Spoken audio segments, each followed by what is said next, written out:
આ તરફ અરવલ્લી જિલ્લામાં મોટા ગજાના વેપારીઓ, ડોક્ટર્સ અને બિલ્ડરને ત્યાં આઈટી વિભાગ હવે રેડ પાડશે. મોડાસા, બેગરજ સહિતના વિસ્તારોમાં આઈટી વિભાગના દરોડા. કોલેજ રોડ, બસપોર્ટ વિસ્તારમાં આઈટી વિભાગે તપાસ હાથ ધરી. 45 થી વધુ વેપારીઓ, ડોક્ટર્સ અને બિલ્ડર્સને ત્યાં તપાસનો ધમધમાટ શરૂ કરાયો.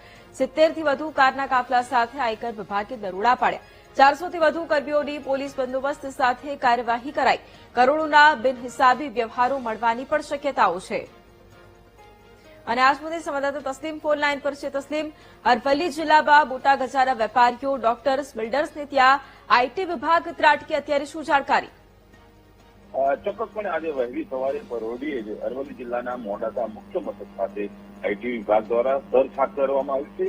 70 કરતા પણ વધારે અલગ અલગ ગાડીઓ, 400 જેટલો પોલીસ બંદોબસ્ત આઈટી વિભાગના કર્મચારીઓ દ્વારા સર્ચ હાથ ધરાવ્યું છે. અલગ અલગ 45 જેટલા વેપારી હોય, બિલ્ડર હોય, ડોક્ટર હોય, એમની જગ્યાએ એમના ઘરો ઉપર, એમની ઓફિસ ઉપર સર્ચ હાથ ધરવામાં આવ્યું છે. ચોક્કસપણે આ સર્ચ હાથ ધરાતા સમગ્ર મોડાસામાં ફફડાટ વ્યાપ્યો છે અને સાંજ સુધીમાં મોટા બેનામી વ્યવહારો મળી આવે તેવી શક્યતા દેખાઈ રહી છે. બિલકુલ, આભાર તસ્લીમ તમામ જાણકારી માટે.